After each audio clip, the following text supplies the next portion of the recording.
Pepe, hoy amanecimos consternados por la noticia del fallecimiento de María Auxiliadora, la esposa del presidente Tabaré. Vos conociste a María Auxiliadora siendo bastante joven. ¿Qué te produjo esta noticia tan desgraciada? Sí, alguna vez hace muchos años fui un muchacho y mi madre era socia del Círculo Católico de Obreros, cuestiones de la salud. Y la familia de ella, que vivía en La Teja, eran los encargados de cobrar a los socios en esta zona. Y algunas veces, cuando llegaba la fecha, no teníamos la plata, y después yo iba a la casa en bicicleta, golpeaba, y les pagaba el recibo, y ahí conocí a esta familia, vieja, con raíces en La Teja. Lo que menos podía pensar en aquellos años, el andar que tendría la secuencia de la vida. Una familia muy apegada a las tradiciones de la Iglesia Católica y a la militancia alrededor del hacer social de la Iglesia Católica. Sé que con Tabaré las relaciones desde que eran jovencitos. Y naturalmente, en la edad que tiene Tabaré,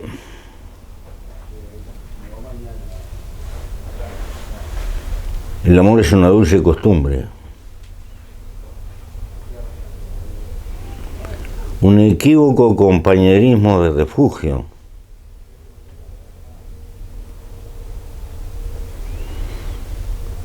Y el presidente, por más presidente que sea, es un ser humano. Y seguramente los pichones crecieron, volaron, se va la compañera, y eso es muy duro, porque es el advenimiento de la soledad. Espero que los hijos y los amigos se den cuenta y lo acompañen. Los presidentes tienden a pagar un precio inevitable de soledad.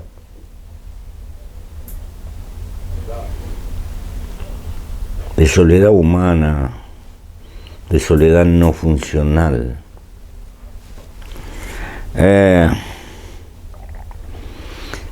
Y en el caso de Tabaré, esto estoy seguro que es un golpe que lo afecta.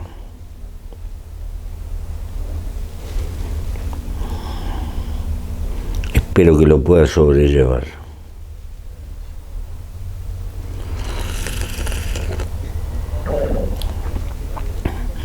Y estoy harto de ir a esa cochería, por razones de edad, naturalmente, cada 10, 15 días, me anda pegando.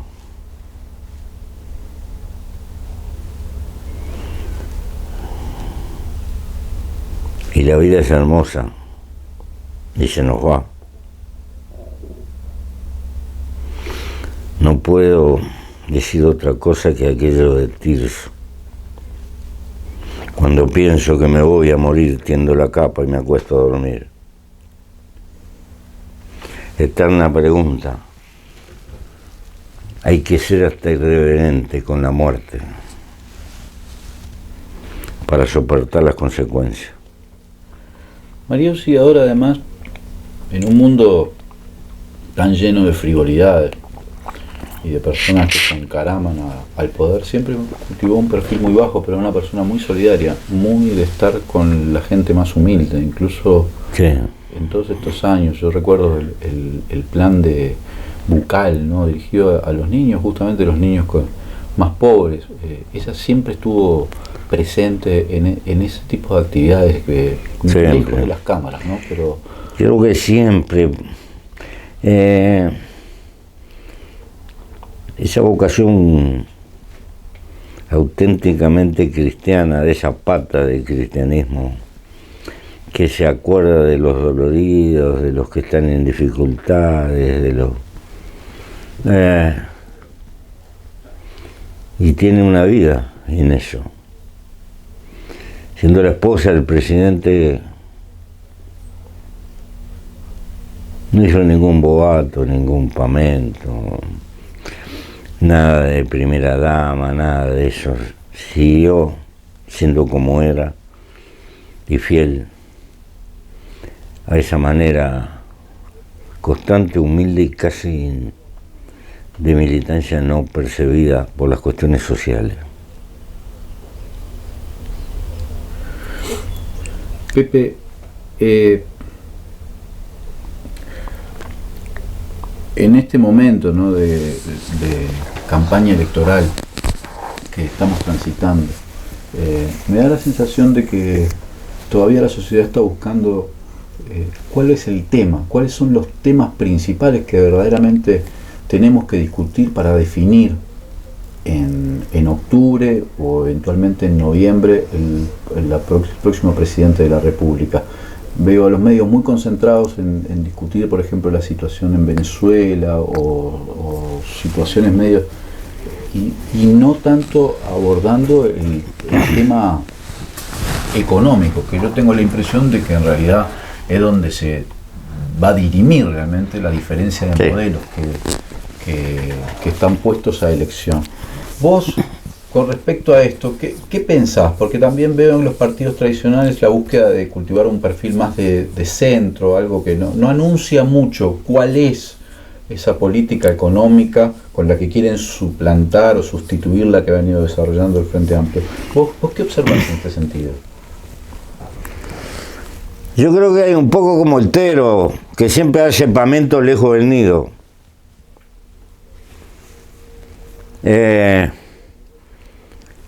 No se quiere hablar de economía porque las medidas que están en el portafolio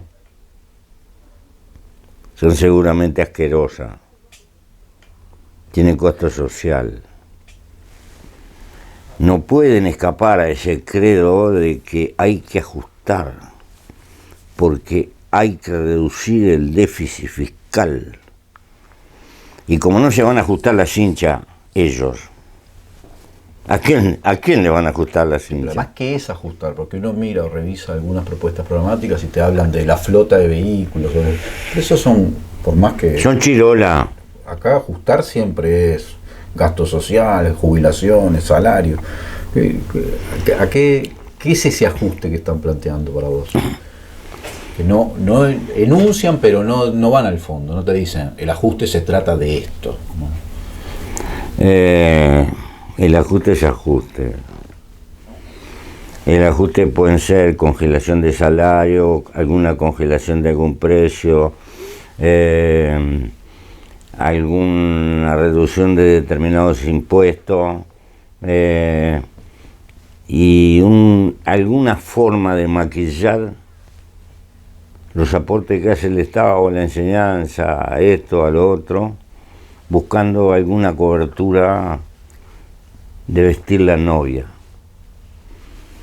Pero en estas cosas no hay magia. Si quiero reducir esto, tengo que sacar mucho más en el Uruguay, que es un país muy institucionalizado y donde existen un conjunto de gastos que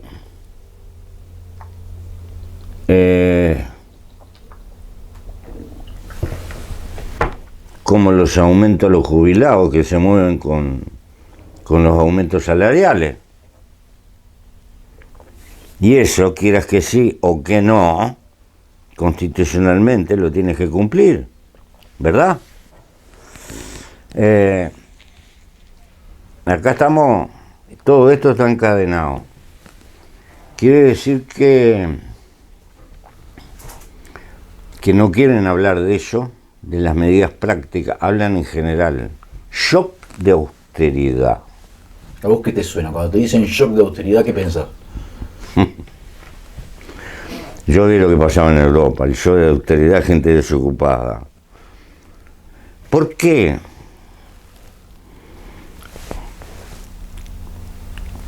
Porque se pueden hacer los planes, vamos a hacer 100 liceos así, esto, lo otro, acá no.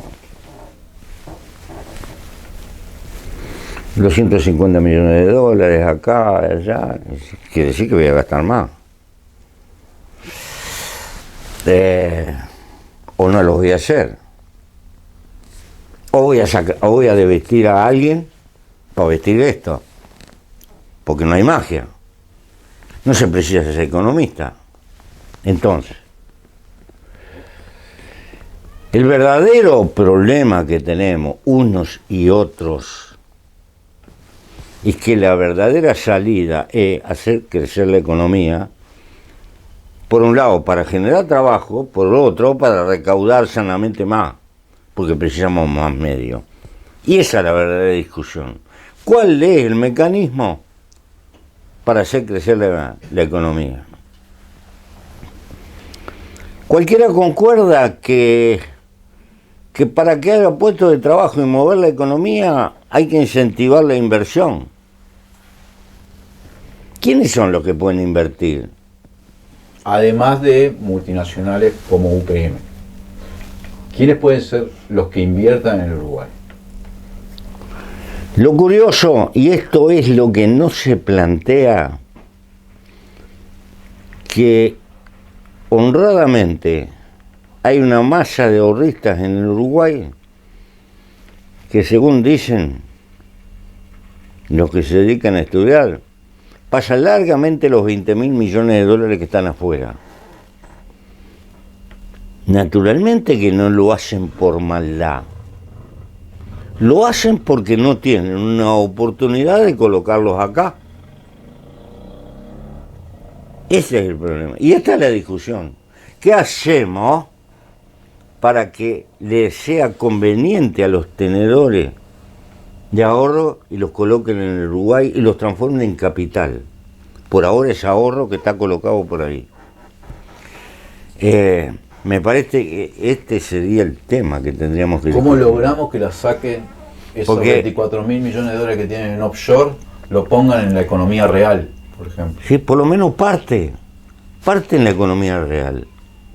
Porque estamos hablando de 4 o 5 UPM que están afuera en masa de capital. Este problema es común a los países latinoamericanos. Uno de los problemas históricos que tenemos los latinoamericanos es debilidad empresarial para monitorear y llevar adelante inversiones complejas y difíciles. Tenemos una tendencia, una burguesía un poco rentista.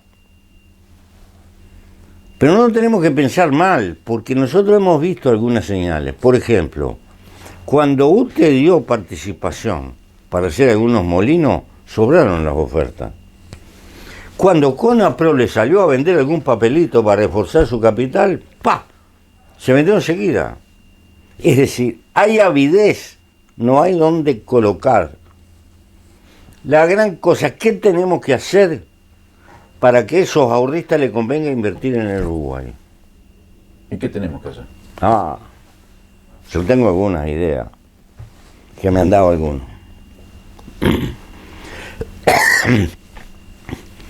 Yo creo que hay que acudir al Estado,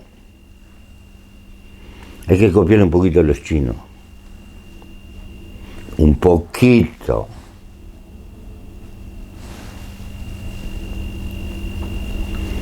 Porque desde el punto de vista económico el modelo chino no se puede.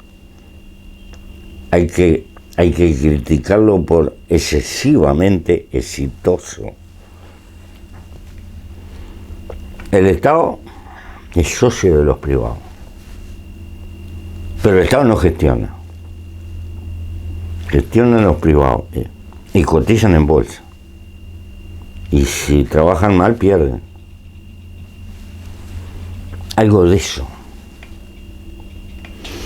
¿Por qué el Estado? Porque el Estado parece que es mal administrador. Pero el Estado da sensación de seguridad. El ahorrista muchas veces no coloca acá porque tiene miedo. Tiene miedo de perder lo que invierte, y es lógico. Y se suele refugiar en la inversión inmobiliaria, o compra ladrillo, o compra un pedazo de tierra que no lo trabaja y lo arrienda, para tener su capital ahí. Pero no aventura al proceso de crear una empresa de servicio grande, o esto o el otro.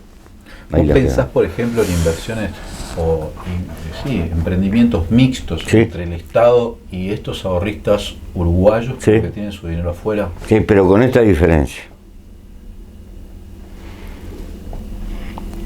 Habría que darle ventajas a eso. Segundo, no habría que incurrir en hacer cosas que se están haciendo, porque entonces estás compitiendo deslealmente con los que están instalados. Tendrían que ser actividades que motorizaran la exportación o sustituyeran alguna cosa que estamos importando, de las tantas que estamos importando. No pisarle los callos a otro. Tampoco no meter en esto a la empresa pública, porque eso sería como una privatización. Estoy hablando de lo que no existe, de plantearse cosas nuevas, absolutamente nuevas. Porque si el Estado es mal administrador, esta es otra discusión. Tendríamos que hablar del segundo vallismo. Y además no es un fenómeno en todos lados, porque estaba leyendo que de las 500 empresas más grandes del mundo, 120 son chinas. Y el 80% de las empresas chinas, estas que están entre el top 500, son estatales. Ahí tenés un caso de un país que tiene una cantidad de empresas entre las más grandes del mundo y además públicas, ¿no? Es un fenómeno que les sorprendió. Pero los chinos son una categoría aparte, no, pero hay una línea. Y hay muchas empresas mixtas en el mundo. Hay muchas empresas mixtas. El problema es que en el Uruguay hay que darle seguridad a la gente, y ese es el papel que tiene que cumplir el Estado. Y entonces, esta idea habría que discutirla. Pero no podemos seguir en la misma. Porque estamos en esa masa de ahorro que está afuera, el otro factor que indica que tan mal el Uruguay no anduvo. Porque si se pudo acumular esa masa de ahorro, de algún lado salió. ¿Y de dónde salió? Salvo que lloremos por llorar. Ahora, ¿no te parece que la propia clase política tendría que... Yo sé que esto no se arregla prepo. Pero tendría que dar un mensaje, porque hay políticos uruguayos que tienen su plata afuera también. Las hay, sí. Las hay. Pero a ver, uno puede pensar como quiera. Yo no creo que los que sacan la plata hacia afuera son apátridas. El capital, todos sabemos que es maula. Y que tiene miedo de perderse y todo lo demás. Tenemos que entender esa psicología. El problema es que le tenemos que presentar oportunidad y le tenemos que brindar seguridad. Estos son los desafíos que tenemos por delante. Porque ¿cuál es el otro canto? que prácticamente lo único que hay es la inversión directa extranjera. Y yo creo que la inversión directa extranjera, para algunas cosas muy específicas, es insustituible.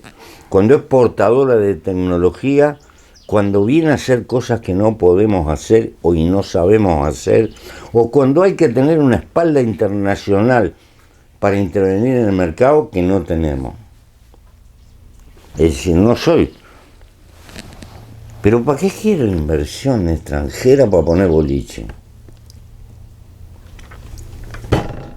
¿Para qué me voy a preocupar de una cadena de panadería que venga a matarme los panaderos que tengo instalados? ¿Para hacer lo que estamos haciendo? No seas malo. Porque acá hacemos el papel de la pavota. Tenemos el mercado nuestro y será chiquito y todo lo que... Pero me parece que tendríamos que buscar que la inversión directa extranjera vaya a determinados lugares y a determinadas actividades y no al barrer. Ser más selectivo si se quiere. Pero ¿no te parece que la inversión extranjera es muy primarizante en el sentido de que vienen, ponen la plata, pero en actividades primarias, ¿no? No, yo qué sé, la extracción o la... Sí, pero vienen también, te ponen un laboratorio. ¿Sí? Ahí hay laboratorios que están funcionando. Hay muchas cosas. Por ejemplo, no tendríamos que fabricar productos veterinarios que precisamos, el sistema de vacunas. Estamos comprando todas las vacunas en el exterior. En una época las hacíamos. Por decirte algo, teníamos la capacidad de hacer vacunas, ahora no, las importamos. Esto por decirte. Creo que siempre buscando hay un conjunto de actividades que no son primarias necesariamente, pero no creo tener la panacea. Esto que te estoy hablando, que tenemos que abrir otros rumbos. Sí, claro, porque la respuesta y no caer siempre en la misma literatura, que lo que único que hay hoy sentía que alguien estaba contento porque Amazon entró en Puerto Rico. Paro.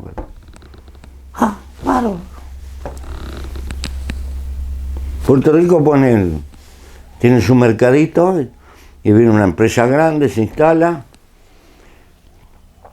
En el fondo hace como, viste, los delivery, los muchachos que van repartiendo con bicicleta, pero lo hace a otra escala. Buena parte de los trabajadores de Amazon viven en camionetas hechas a casa para estar a la orden y se mueven de aquí para allá y eso. Es el extremo de la precariedad. Hacen una vida rodante, son trabajadores rodantes. No, eso es malo. Eso no es progreso, me parece que es ir para atrás. Como no tienen derechos laborales, no tienen nada. Por eso te digo. Ahora, bueno, pienso que